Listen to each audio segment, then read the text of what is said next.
Members of the Duhoma. So me. Who speaker kalome. Demand somni pani natangin kan tranve anga masabera kan soidu chu Serchip Sports Complex hian stadium. Unrei takata kan long ha to kha lo function ve ta. Amaro chu voin thangin en kol tu ruaman anilova. District Sports Committee in Anmani Bengvarin an lo en kol no ria. Kan minister zom tak ne na po hian an fril to a. An ninan en kol ki athap beran duat berbok dona ki ti nge ni chho thei selang ti kha kan ngen ani. Apanina chuan kan soi non fo mai he sports budget kiam na hi 5.43% in akiama. Atsan aumin karinga kan house leader finance minister po hian ti tlem na chan anei ni karinga. Atsan chu hunkal to kan enin SEDP atranga sumdong member top 5 zinga sports department hi atel zel awangin khalamatang khan phuruk anile don aniang tikha kan hanrin puya. Then MSSC annual report a thil kachiar makdeu katihi kan soyanga. Hey, District Council and Minority Affairs Department noya hian PMZVK scheme aoma. Hey hi minority area atan anibera amaro chumara autonomous district council in engma chan anei lo hi amak kati puya kavui puibok ani. Then a scheme guidance hian a guideline hian education le health atan zasum riat mantur ani tiani. So tiang chuani lain kan sports department hian he PMZVK atrang hian Vaibel se zalile somni pani 0.03 alo chusak ani. Tlat maina. Then Udian PA atrang hian smart city le thildang atrangin aizol khapui chantur engamo atrang khan Vaibel se za somni pakwa point pariat paruk alo po pensak poka. Khatiang kha sports department hian ya wangin 0 atang point chance an ngai tu oblo frimani department ta chu sakdan khan thiam tlat maya amaro chu anti borbora tun kumkala hian kan remti puina le kan pas puina nimya lovin sumanlo mangpuk tru maya revenue receipt revenue expenditure crores somrup noi somrup panga kapitala nuai zapali 0.91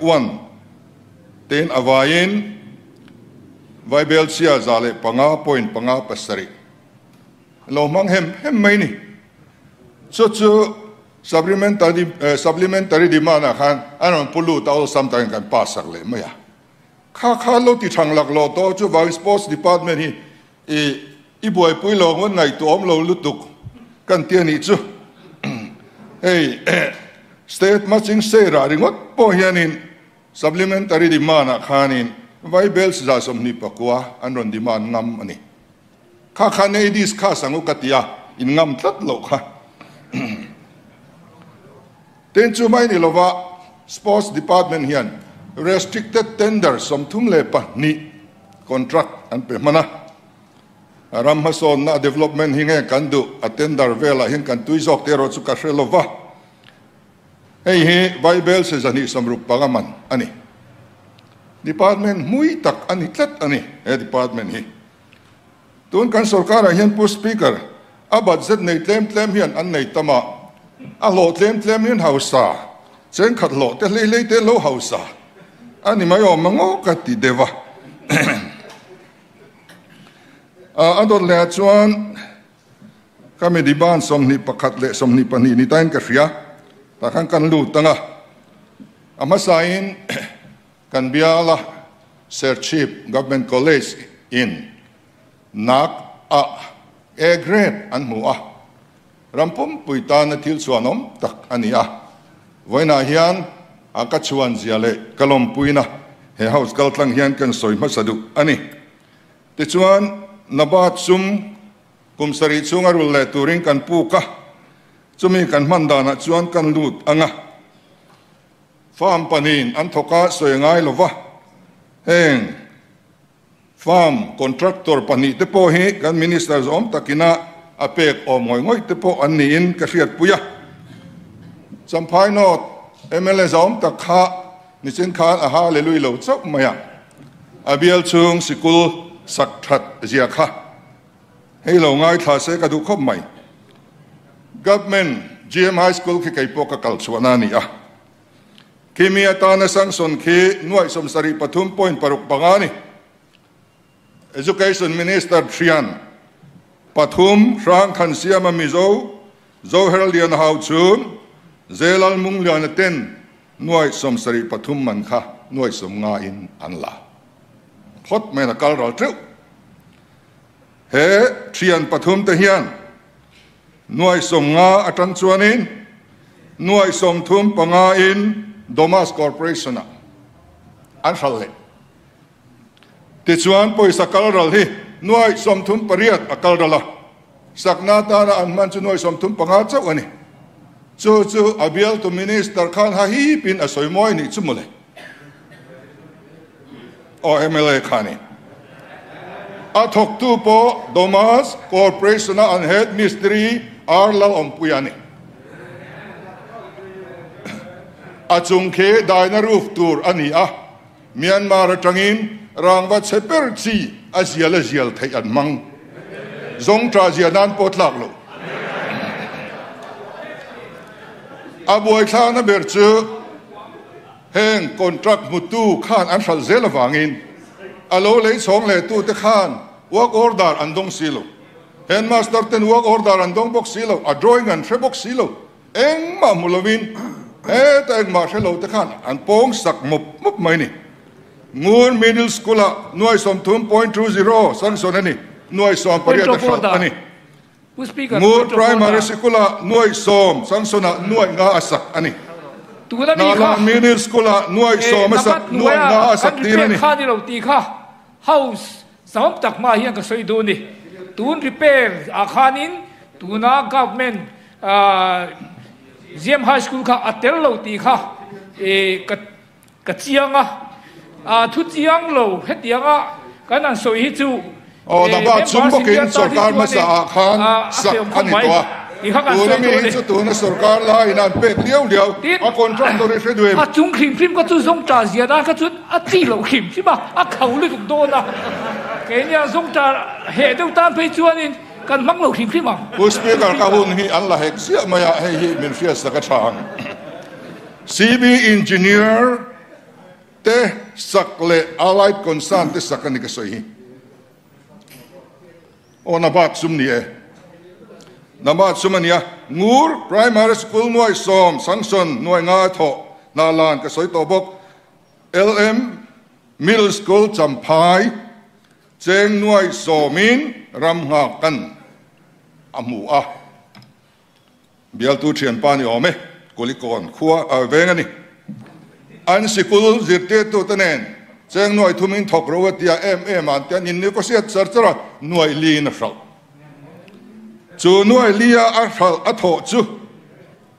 eng mawa order an feve silowa an sikul kot vel lengemo blacktop nang khan an lo mangta engineer ten lo kala hei chu drawing ang ani le ne ma chung thak tur lo rong noi tur lo man ron tia kan feve lo kan mu ve silo an tia ma seng titupa berahian kan MLA in ai nga po kan mangula poilo ati anti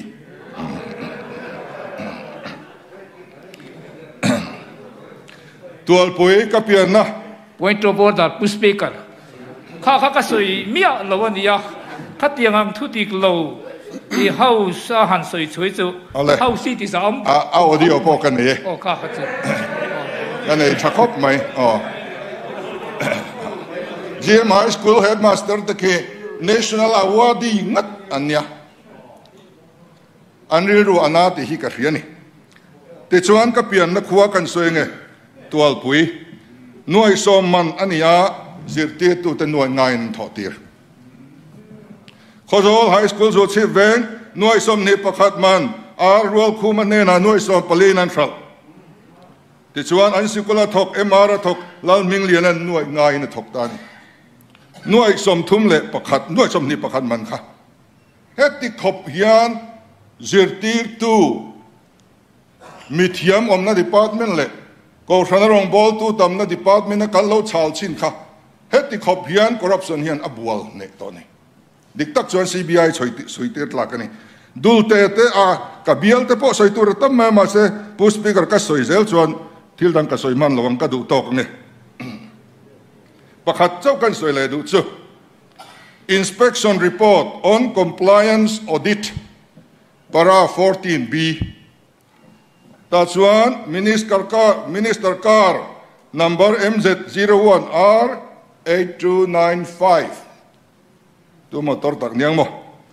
ni som ni pakwa October sa ni som pakwa sa kordai kalnan liter somriat ala chumini vek chon ratu kalnan liter somriat thau ala cho audit hian arong point out ta chat mai ni sa kordai le ratu chu in nai te nia asan ve in petrol minister in ala kan o hi atelu tu lui hi anar anut chuan among lampo anu ti hi adik mek ani to na hian he Sorkar hian le diman somni le ni khata kan kai so zelanga hey zirti tu pathum ke po karwai meka kan bial chung nei lo khuwa phei chuan mana chokidar in headmaster charge ala to a chu tiang khop chu kan nia amaro chu ka soi pe tolo min fre ka tu na hian tu na tra re lo te a hian ka bial hian mal som na landong veng ti ka ring tlat rusa hian engate kan boy member zom tak tak te nin ron soi sang ni som pakwa som nia engma anda lova tu na khan SMS atan seng nuai zani som nga pariat anon dil le chawa sang ni som ni pakhata seng nuai za som nga pasari SMS a andil a kumin tun kalaya hian nil eng mandalo eng tinge athok tu te su inen kolanga eng tinge irregularized te lulang ni poisa a omlowa ama modon ti khiat reng po ba zeda thun tum mia lo te nan eng kol chuan so me department nuai thok te su an van nuai ngoi don te a chiang reng eng te su recurring nature ania kan ma mole don ti te su a khiat lutuk ani ten scholarship chung changa enga tinge ahuna kan nau ten boy sia sang ni le som ni pakhata khan eng mandalwa mani khan pu speaker supplementary a nuai zani somri sang ni zaruk somriat panga anon dil chau chu sang ni som ni pakhat kum masa le ta ni scholarship ahuna mu ngai na om reng leine sang ni som ni pakhat som ni pania hian SMS tur nil indalo khati chungin en tinge kan faten scholarship an lak theyang an ma mo don local le don ti khiat ring ania kan ngai tu alowani thil dang engemo hian kan ngai tu na hi alu alan soka rongbol na tak le an lungai pui na ang rongbol na ki hian herama hian rong kan bol lo nin kai chu ka hria hei hian kariru atina thri na ni ten dam doi thalo tam tak mu chwa kha zo na chana kan bua a loi tham ani khatiang dam doi thalo te kha eng tin nge ti ani tak zel ti te po kha wain up na min sil seng ka dua ten dima som ni le palina kan kai to anga health and family welfare hemia kalu ma hian kabial chunga frontline workers zong songte an thorim na lom thu ka hil le a kan sub center nei kan bial chunga then khat te chu BP check na pon nei lowa kan le sak thin mani lo ka po ka le sak ani chuan serchip hospital a pilal din puin now aneya afa athia magisterial inquiry da ania serchip DC in akondaka amanen ngai apo mi puin riat vat kan du ti man mor o katia kar ni chung ka zowanga tia aron zowa a report po ka chiar ve to ani ma se kha khan recommendation asiam ta independent group of doctors from outside atiani ser chief a thok doctor nilo munda ami te team in emia kama chophi ron chunjam te seti kha a recommendation ani chu ti ani to a result when a hian soi thai kan nei to ti kha kilai kan bial mai nilo kan district mi pui ta khian an hak thuap ani chu wain up na min sil thai chuan alomom khop anga ten post speaker asa ho hi a short incentive ka lo pe tom le mo si thil dang ka lo ngai tu ka zo tre pe hu da top thon le na ka nur diang se o minute khatte le ba minute neri pel to ne asa ho hi a ka tungan huwa thu suwa lot le te thok an nia a short incentive an nei ve heng anoi nung te hi department ni lang ai tha moni ka te ni mina drivers ho chungchang ka soito voina asa ho lo an mo lo na an lo man an mo lo nei a reilu tuk to atlem te ren ne khongai takin mi te hi lo ngai sak te uti hi kan ngen sak duwa ten contract le ngani provisional employee kan na NHM le samagra nuaya hen ka zotre post speaker eng hi observe to rain study group recommendations thelu ani to eng chenge kan kal then regularization of contract employee scheme sang ni le pariat kan nia chung noya chuan a thop tu te na deeds of agreement an siam te owner aniem khatiang kha eng tinge ti ani don te ka zo dwa then health and family welfare department ni austerity measures in ahwa velo le ngala antan hian problem atlemani then SOP thar alo oma an department noya covid veite ningan nuwa nazom le vektura ti hi alo chuak thara health department noya thokan dia wangin an dam ma mi kemmi ti kha ka zawhna ania he order mak takania atop na bira chuan post speaker kan health minister thuron kangen dua tuna kan health care scheme hi kalpui zel tla ka angayem ti himin sil se ka dua nge herdang lamangai enga tinge poisa kan mamodon ti thareng sia kan da tlat lo si tuna heti zat kan kan ba dam lo te an chung kwa te an khongai thlak ma chu ti lain restricted tender tam tak kan chuarenga kan priority hi amak ka ti dewa cho wangin sang ni le somni pathuma sarkar thar thian zara alodin kaninga cho ta chuan health care scheme hi chomtlak zela min ngai sakem ti kha kan zot bok ani alome